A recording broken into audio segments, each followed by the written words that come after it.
Today, we're going to break down the initial police investigation into a really shocking crime that happened in a quiet South Delhi neighborhood. We'll walk through the sequence of events just as the investigators started piecing them together, right from the moment of discovery to the eventual arrest. It all starts with these 3 words, reportedly said by the accused. They're at the very heart of this deeply disturbing story. So simple, so chilling, and they offer no easy answers for the horror that took place. We're going to come back to this quote because it really sets a sober tone for everything that follows. So, where did this all begin? Well, the investigation didn't start with a suspect. It started with a horrific discovery inside a family home in the Kailash Hills area of South Delhi. According to the first reports from police sources, the victim's parents came home to an absolutely unimaginable scene. They found their 22-year-old daughter lying in a pool of blood. The state of the room, with her clothes torn and things just scattered everywhere, it immediately pointed to a very violent struggle. And to really understand the weight of this tragedy, it's so important to know who was lost. The victim was a brilliant engineering graduate from the prestigious IIT Delhi. At the time of the attack, she was just at home, studying to become a civil servant. A life full of so much promise, just cut brutally short. Okay, so with the crime discovered, the police had 2 huge goals right away. Figure out who did this and understand how it could have possibly happened. Their investigation pretty quickly turned into a manhunt as they started piecing together a trail of clues. And it didn't take long for the investigation to zero in on a primary suspect, 19-year-old Rahul Meena. Now, he had a direct connection to the family. He'd actually worked as a domestic helper in their home for about 8 months before being let go just a month before this happened. And that gave him intimate knowledge of the house, the layout, and the family's daily routine. So how did they find him? Well, investigators combined a few key pieces of evidence. First, CCTV footage caught him entering the colony early in the morning. Then, eyewitnesses confirmed seeing him there. From that point, the police were able to track his path after he left the crime scene, and that trail eventually led them straight to a hotel in Dwarka where he was arrested. Once the suspect was in custody, the police started to reconstruct the crime itself.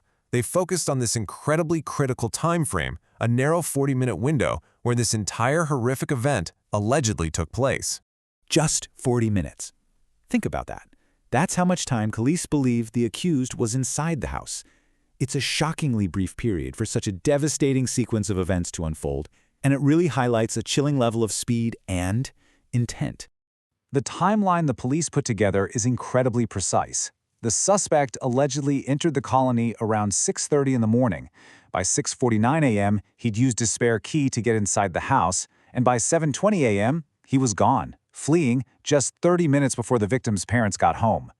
So here is the police's step-by-step reconstruction of those 40 minutes. First, he gets in. The accused allegedly went straight up to the rooftop study. Then, the attack.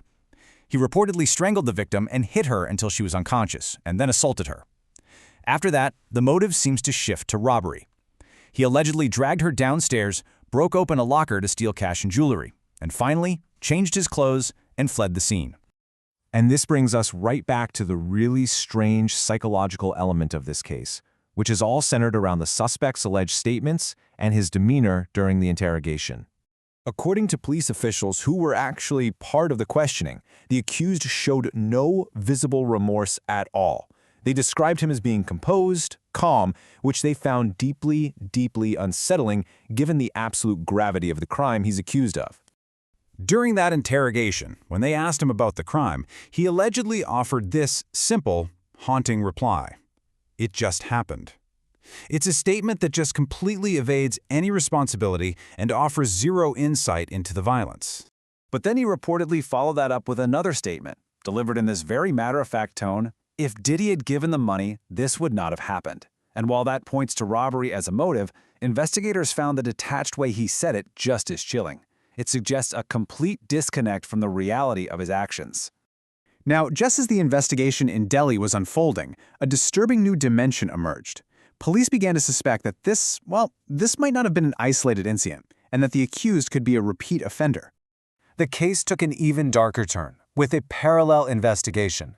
Police in Rajasthan are now probing a separate rape allegation against the very same suspect in Alwar, which allegedly happened just hours before the crime in Delhi.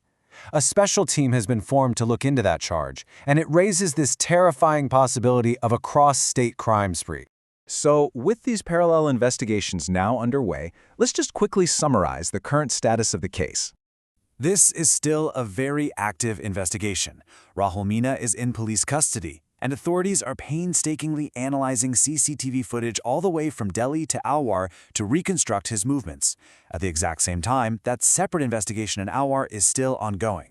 And that's where we have to leave it for now. This case is a profound tragedy, and as the full picture continues to emerge, it really forces us all to confront some difficult questions. Questions about the vulnerability that can exist even in our safest spaces, the trust we place in others, and the complex, deep-seated factors that can lead to such horrific acts of violence.